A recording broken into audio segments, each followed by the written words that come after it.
Welcome to Through the Rough, a place where real-life people share the real-life experiences that have shaped us into who we are today.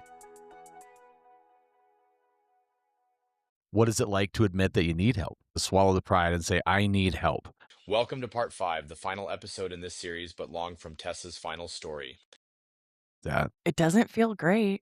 It doesn't feel great, but I think I was very, very lucky to have somebody, to have Benny, to have my mom, my sister, my boss, to have people who were so supportive and understanding and who still spoke to me like I was me.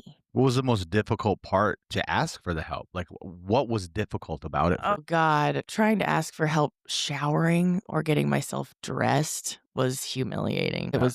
It's just not. People go through that. You know, when you have a medical or a health emergency or you have surgery, sometimes this happens and you have to rely on other people to bathe you and to literally like feed you. And it's like you're a child again. I had to suck it up and think, I literally cannot currently do this by myself. I'm working back to it, but I'm not physically capable. And luckily, I have a partner and family and friends who don't see it as a weakness. They didn't see it as a weakness when I needed help. I might have felt like it made me weaker, but they don't see it that way. And that's partly because of like the relationships that I have built in my life. I'm lucky to have these trusting and loving relationships and to have people who support you and understand that life is going to happen. And it is easier when you have people who can stand by your side. But it doesn't make it go away entirely. It doesn't make it entirely less, like, it doesn't make it easy to admit that you need help. Today, would it be easier for you to admit you need help versus the circumstance that you were in? Yeah. Yeah? Yeah. Yeah. I feel like I'm better at it now. Yeah. I'm better at asking for help and not feeling like I'm stupid or I'm wrong or a burden or That's what you felt like? yeah, oftentimes before. I always felt like, well, I should just figure this out on my own. I should be able to just take care of this on my own. Obviously you have a stroke and you can't walk, you can't talk, and it's like I think that's a common thing in today's age. Asking for help is through I don't know how through society. If you ask for help, you're deemed weak. yeah. Or not strong enough or not good enough or lower class. You bring lower value to the table because you need assistance or you need help. And it's such a difficult psychological thing to get over. You're fucking, I mean, for all rights, you're basically paralyzed, you know, and I need help. I need help to take a shower. I need help to eat. I need help to comb my hair. I need help to wipe my ass. Yeah. I need help. And that's a difficult thing to swallow that and recognize and not only be vocal, but you have to live with that internally and all of these different thoughts and these processes are going through your own head that other people can't see. And as they're sitting there helping you, you modestly sit quietly. Yeah. And you thank them and you tell them that you love them and God, and you let them wash your hair. And Benny learned just how long it takes to rinse conditioner out of a woman's hair, very long hair. Everybody probably thought, like, does this ever come out? Oh my God, I know. I'm like, it's not done yet. Like, you do this every time? Like, yeah. So, I mean, it brought us closer, that's for sure. Although we were pretty comfy before. So I was very lucky. I am very lucky. And Benny sacrificed a lot. He probably wouldn't agree if I said that. He wouldn't agree with that statement. But I feel like he sacrificed a lot for me during those times. And he just gave and gave and gave when I really couldn't give much back other than my gratitude and just expressing to him in any way that I could that I was thankful and that I would do the same for him. And he said that often. He said, I would do, or I know you would do the same for me. I'm like, okay, yeah, you're right. You're absolutely right. And I would be sitting here telling you the same thing when your pride was hurting. And you know, like you said, it's kind of ingrained, that thought that asking for help makes you weak. Yeah. I don't know if it's like generational. I hope that maybe it's getting better with the younger generations. I don't know. But maybe it's where we grew up. Maybe it's geographical. Maybe it's that I grew up in a rural small town And it was kind of like every man for themselves. Like you're expected to work at a young age. You're expected to be productive and all of this at a young age. And then all of a sudden I was out of commission, basically. So I think it also had something to do with where I pinned my worth for myself, my self-worth. Is it pinned to my abilities or what I bring to the table, my productivity? Like what defines my worth? What does define your worth? Well, it's none of that. I can tell you that. Agreed. I found that out very quickly because I'm like, no, I'm still worth something, even if I can't contribute in these ways. And I kind of throughout my recovery found like that I'm worth, my self-worth is built by my character and how I treat others and how I show love to the people around me. And it's not based on whether I can walk or talk right. It's not. You're more than that. You're more than your arms and your legs and your Yeah. voice and your hair color and your eye color. You're more than that.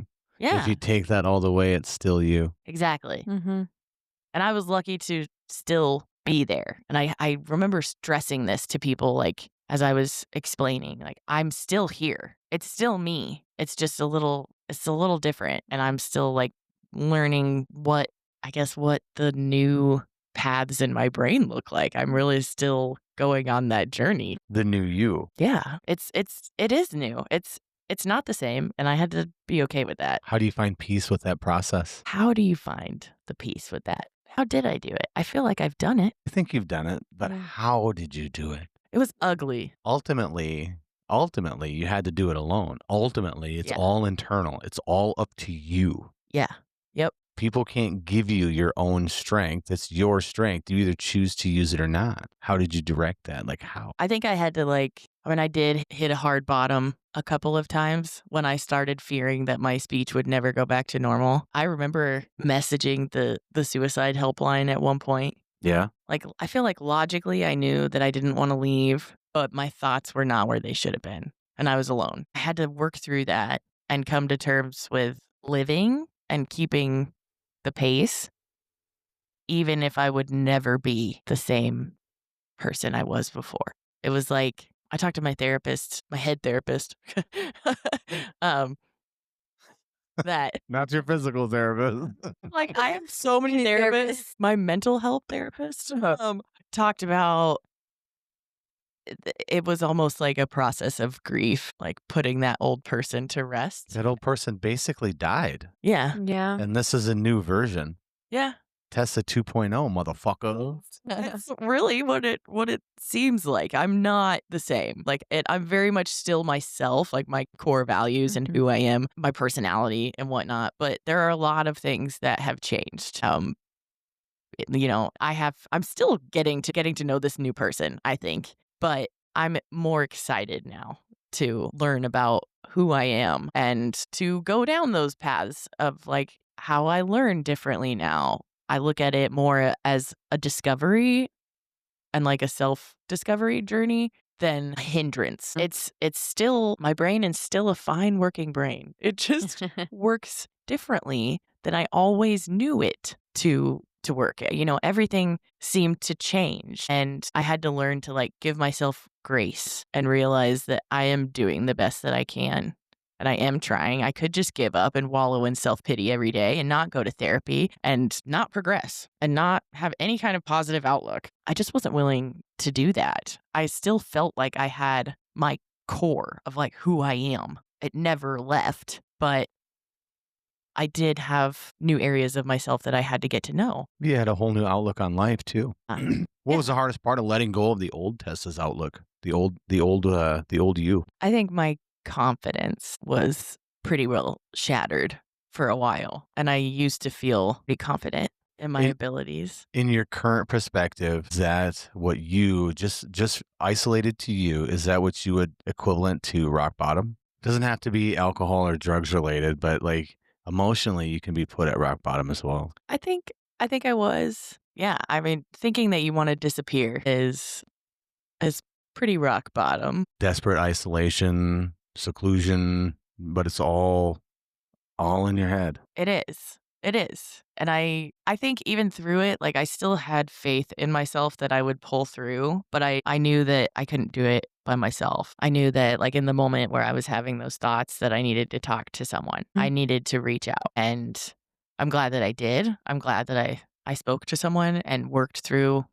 what was running through my mind at that time and recognizing that like those thoughts were not real and I wasn't going to end my life and it wasn't who I was. It wasn't where I was at. It was just, I had been going through so much for so long at that point in time. And I was terrified that my speech would never go back to normal. And yeah, I think I did hit rock bottom. And then I don't think it was immediate. Like, all right, we gotta pick ourselves up and never go back to that rock bottom again. I think I was dwelling near the bottom. I was being a bit of a bottom feeder for a little bit.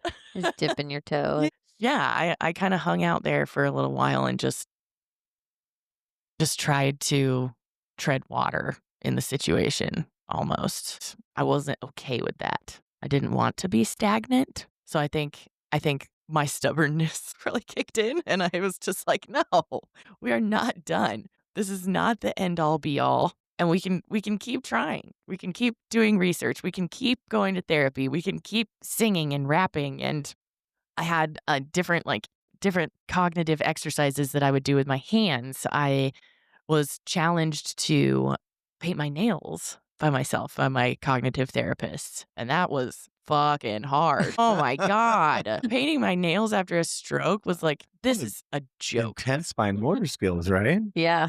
Yeah. And I mean, it was hard because I was like, I would drop shit all the time. I was breaking dishes in the kitchen. It was like, it was irritating, but I could find like the small joys and paint my nails. And even if I had to wipe the edges and use nail polish remover on my cuticles and all of that, like it might have taken me like 2 hours or more to paint my nails, but I could still accomplish it and spend that time focusing. And I could go into my therapist and be like, look at my nails. It's not about the end goal. It's about the journey to get to the end. The journey is where you do the learning, not the end. Yeah. Mm-hmm. Yeah. So little things like that kind of gave me hope and made me feel like, oh, that was a small win. So let's keep going for more small wins and maybe we'll get to where we want to go. I mean, even going from like a walker to a cane, that was a small win. Yeah. For me. As soon as I graduated to a cane, I was like, oh, hold her back. I'm going places now. It was right around the same time when I got cleared to drive and I started driving again, went back to work on a cane. Like, yes, I had a mobility aid. People stared at me a lot. Did you get the little handicap hanger for your car? I could have, but I didn't. Look at you. Was that the stubborn Tessa coming out? You know, that's a good thing because, like, again, I hate referencing Joe Rogan, but fucking guy says some amazing shit. Benny listens to him all the time. He, one of the things that this guy does is he physically challenges himself constantly. And it's similar to what you do. I physically challenge myself. I park at far away parking spots, but that's as physically challenging as I get. I'm more than capable. Silly. I take the stairs. I never take the You run up elevators. the stairs. We Dumb and Dumber it at Shields. You should see it. It's fucking awesome. She goes running. I pull her by the leg. She falls at the bottom. I take off. She hits me with a fucking cane. I go down. She's up. Oh my God, please take me with you. People next are time you watching go. on the fucking on the little Ferris wheel thing that's in there, and they're like, "What the hell is going on? Like, someone call security. Arrest that woman! Arrest him! No her! No him!" It's like that. I don't know. I mean, it really is like the stubbornness, I think, played. And I do that normally. Like, I just try to challenge myself and see what I can handle. And that was one of the things. Like, no, I'm going to park and I'm going to walk into the store. And then occasionally I would, like at first I had to use the little wheelie carts, the little scooter. The grocery cart. Oh my God. Can you just imagine me, Benny? around without my hover round. Dude, one of those things died on us in the middle of a grocery store and Benny had to push it Oh God. all the way to the front of the store and plug it in with me in it. That's the best. That's fucking amazing. So Don't mind me. All the old people are like, "What the fuck are those hoodlums doing?" that's exactly what they thought. And you shake your cane. Like, I'm real. Like, I'm not just fucking with this scooter. Like, I need it. But eventually I started to put my cane in a cart and hold onto the cart and walk to the store. That a way to be. So little things that I can do here and there that would challenge myself helped a lot because those are the small wins. It's like little dopamine hits here and there. It helped a lot. Yeah. Do you believe in the power of thought and mindset when it comes to your recovery? Yes. Yes. How do you believe that thought, mindset, and consciousness play a role in recovery? I honestly think that it not only did it play a role in my recovery, but probably played a role in like the reshaping of my mushy brain. I really do. I really think that if I would have not had the stubbornness and the will to keep going, or that maybe it's the self expectations that I set for myself that I've always done. I've had high expectations for myself my whole life that I was not willing to accept defeat. If there's anybody that's still telling me that this can be done, I'm not willing to stop. So I had to have that mindset. I had to. I think that was like from the moment that it started happening on the interstate, my mind had to be in a place of survival and just sheer will to keep going. But I think everybody can get there. I don't think that's like an innate thing. I agree with you. I think anybody can get there, but a lot of people think life is a little more complicated than it is. But in reality, it goes back to the how do you eat an elephant one bite at a time? How do you move through life one step at a time? Yeah. If you have the drive or the ambition to take that first step, because even though you can't see it, you know that goal is over the horizon, you have to take that first step to get there. Nobody's going to come and pick you up and fucking push you. Who's going to do that, motherfucker? Because they're all trying to get there themselves. Mhm. Yeah. Oh, yeah. You know, it's on you. Totally. You got help. People will help and encourage you along the way, but they cannot do it for you. No. I definitely had to choose. And I don't know, maybe I would say like, I was going to say I had to choose every day. I think I can agree with that. I Yeah. think you do have to choose every day. You know, you fucking go to sleep, you rest, and you wake up, and it's a different day. It's a different state of mind. Yeah. You have to remember who you are. Yeah. Mhm. And man, it's hard when you wake up and you're like, I don't even really know who I am anymore. Yeah. How do I even drag this person along that I don't know? I guess I had to love her enough to do it. Yeah. That's an interesting Mhm. perspective. Yeah. I had to love myself enough to do it. To think that I deserved to continue. And I think that's where some people fall, people who maybe don't overcome something. And I think it is a core of that, their own love for themselves. And that if you have that mindset of not loving yourself, that will hinder you. And if you have to overcome things, because like you said, for you, that kind of seemed like it was a driving force. Yeah. And, to get yourself motivated. Because I feel if you don't love yourself or look at yourself and give yourself that self-worth, then that's people don't have that point to make the next step, to do the things that are hard, to overcome it. Yeah. And I don't even think I really thought about that until just now. That's really what it boils down to, is if I were to look at myself from someone else's point of view, they love me enough to help me shower. To be there. Yeah. Mhm. Without fucking unequivocally, without question. Yeah. So I need to love myself enough to wake up and continue to try to progress. Even if at the end of the day, I'm like, I don't even know if I made any progress. Maybe not even 1%. But I woke up with that mindset. So yeah, I guess I really do think that I had to come to a point where I was like, no, I'm worth trying to get through this. I'm worth it just because of who I am. And I just love myself enough to try. Fucking amazing. It is. It's not easy. No. If people could recognize that is within every one of us has that. It's your willingness to tap into it. It is literally a conscious decision that you have to make. Like, should I go take a piss right now or should I hold it? It's the same fucking conscious decision. It's the same thing. Take the fucking step, man. Yeah. Like what would the people that love you want you to do? What would they want for you? And do I want that for myself? What would they do? You know? What would I want for them Exactly. if they were in my situation? We're all in this shit together, man. Oh my God. Yeah. My friend, We are neighbor, like in the shit. We're in it. We are. We all go through shit. it's different for everybody. Some people go through similar experience, similar shit, but we all are going through the shit. And we all take shits. Yes. Some more than others. Everybody, But as you see in a situation of you had a support team to really help you, but even just having like one little voice of encouragement, I think, because people I don't have a support system, but if we can just be kind to each other and just overly being kind to everyone, you maybe give someone encouragement that you didn't realize just because you said thank you to a stranger. Which goes into my next thing. If you could go back to the darkest moment during this entire thing in your current present state of mind and give yourself advice, what would you tell yourself? I would probably say, oh, honey, you need to be nicer to yourself. You need to be nicer. You need to, well, I guess in situations like that, I often go back to a point in my younger years when my mom looked at me and said, take care of my baby girl. And so I've always gone to that. If I'm in a situation where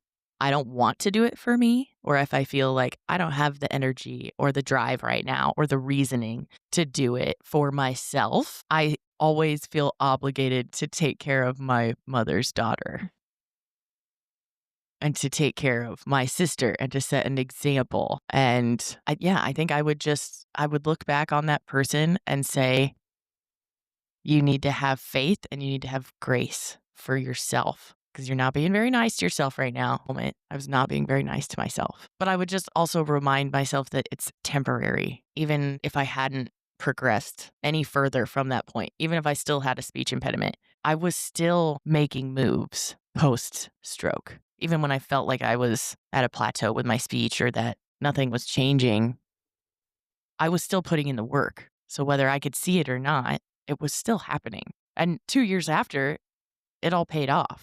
But I mean, yeah, it's so hard to see it in the moment when it's a long process. And yeah, there were a couple of times where I was unkind to myself, despite all the hard work that I had been putting in and the dedication to the therapy. And I mean, yeah, it's normal to get down in a funk, but I had to make the choice to not live there, to not dwell in that. And luckily I was able to do that. But yeah, looking back on that moment, couple moments that were like rock bottom, I would tell myself to be nicer, to be kind to myself. And what advice can you give others who are currently going through the rough, regardless of what that rough may be? You're so much more capable than you even realize or that you can probably dream up. It's in everybody. Like you said, like you might have to make the choice to access that mindset, but you're worth that choice. You're worth making the choice to pursue your recovery. You're worth loving. You're worth loving yourself. You're worth your family loving you. And maybe if you do get to a point in whatever you're going through where you don't feel like doing it for yourself, you don't feel like taking that next step for yourself and you want to just give up, then fine. Don't do it for yourself. Find somebody else to do it for that matters. Do it for your mom, do it for your kids, do it for your partner, but you have to be active in that choice. And I think if you do that, the human body, the human mind will allow you to at least make some progress, whether that's physically or emotionally or mentally. I think if you make the choice and you think about it from that perspective, you can do a lot more than you think. You can accomplish a lot more. And the human body and mind is just wildly resilient and yet so fragile at the same time. I mean, Jesus Christ, I had a stroke at 29. Like, what? I can't break at 29. It's not what these human bodies are supposed to do. But yeah, I think everybody has it in them, whether they know it or not. And you know what? I hope that you never have to access that part of yourself. I hope you don't have to live in survival mode. I don't. I really hope you don't. Not exactly the most comfortable place to be.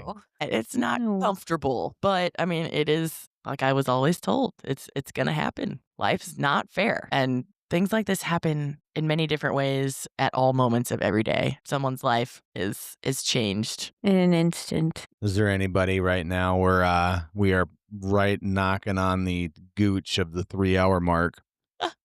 Holy shit. Yeah. Is there anybody right now that you'd like to to thank or give a special accommodation to, or anything that's helped you throughout your entire journey, other than your awesome self? I feel like I've got a good, nice little Grammy speech. So I definitely want to thank my partner, Benny. Thank you so much for helping me get dressed and for showering me and brushing my hair and making me feel loved, even when I felt like I was at my lowest and ugliest. You are amazing. I love you endlessly. And I would do the same for him. I hope it never comes to that, but I'll be there whenever it does. I also want to thank Benny for letting me know that though I may not have felt beautiful or sexy or any kind of sensual being for the past 2 years, I'm so glad that Benny has let me know that I'm still fuckable now. He went through it with me, that's tough. Yeah. As partners who have been together for a long time, that was a hard time to live through. But I'm very thankful to him. I'm very thankful for my mom, my dad, my sister. You guys taught me to be such a bad, fearless bitch, and I thank you for it. And my doctors and my spine surgeon, they were incredible, and they never gave up on me, and we got to have the surgery done. I'm nearly pain-free now. I have my voice back. I can walk, talk, swim. I hate running, but I think I can do that. I don't do it often. Only psychopaths run a lot. Dude, I have a lot of friends that are The rest of us are kind of like, I'll skip. I'm going to jump rope to the finish line. I can walk. Miles now. And I am really happy. That's most people. Oh yeah. I'm like, I can walk forever. But yeah, those are like the people that stand out. Everybody who took me to my appointments, we had a freaking calendar drawn up, and I had friends driving all the way out of the city to come get me and take me to my multiple therapy appointments. Literally couldn't have done it without them. Yeah, I mean, I have so many people to be thankful for, and I hope they know it. I hope you listen, and I hope you feel it, because I'm just so appreciative. And I want to say that I really couldn't have done it without everyone. I think that maybe I could have recovered by myself, but I would not have the mindset or the outlook, the life perspective that I do right now. Everyone who helped, reached out, told me that they thought my speech was getting better when I couldn't hear a difference at all. Every time they said that, it made me feel so good. Yeah, I'm so grateful. I try to be grateful every day now. Well, Tessa, I think your perseverance, your spirit, your self-worth, your self-value, your determination, I think that speaks volume about you and about the human spirit in general. And I think you've got a lot of outstanding, just absolutely amazing experiences ahead of you in your life. And I think so too. Yeah. And I think that this is just the beginning for you. It feels like it. And I want to thank you, honestly, from the bottom of my heart for sharing this experience. I know this journey has been not exactly the easiest journey that you've gone through. I know when you first made me aware, I was completely taken aback. I remember that phone call. I thought you were fucking with me. I'm like, why are you talking like that? What's the matter with you? It did not even resonate with me at that time. I'm like, oh yeah, I had a stroke, so that's why I have a speech impediment. What? Like, why do you sound like that? He got off the phone with you and he called me instantly. And I'm like, wait, what did you? Yeah. Yeah. I'm like, wait, what? And I had a million questions for him. He's like, I don't. I'm like, as a girl, Oh, I know. when the guys give you information, you have all the questions. I'm sorry, what? And that was, I don't remember when you called me, but I feel like I was probably at least 5 months out, I feel. Afterwards? Yeah, because Yeah. I could speak. I definitely had a thick impediment still. Yeah. Oh, but yeah. but I could speak. I didn't even, I didn't recognize you. Yeah. I did not recognize your voice at all. I thought I was talking to a different person. I was like, well, fuck, did I get a wrong number? Nope. It was totally. And you're like, hey, Sam. I'm like, what the fuck? Jesus. How do you know my name? Exactly. Yeah, S's were really hard for a long time. If I'm sleepy, that's the first one that goes. But yeah, I'm super thankful for you guys for giving me the opportunity to tell this story and to go through it. I think I've learned even more about myself just sitting here, just in these past 3 hours with you guys. Things that I hadn't quite put my finger on. So thank you for asking the questions and walking me through this and giving me an outlet. This is something that's, selfishly, it's very therapeutic for me to talk about it. Oh, it's therapeutic, I think, for us too, and you bring to this is bringing attention to something that I mean, I speak for a lot of people that have no idea about this, that like any of this, have no idea any of this. I didn't know that a date rape drug could cause a stroke. I didn't know how a stroke works. I didn't know what the effects were.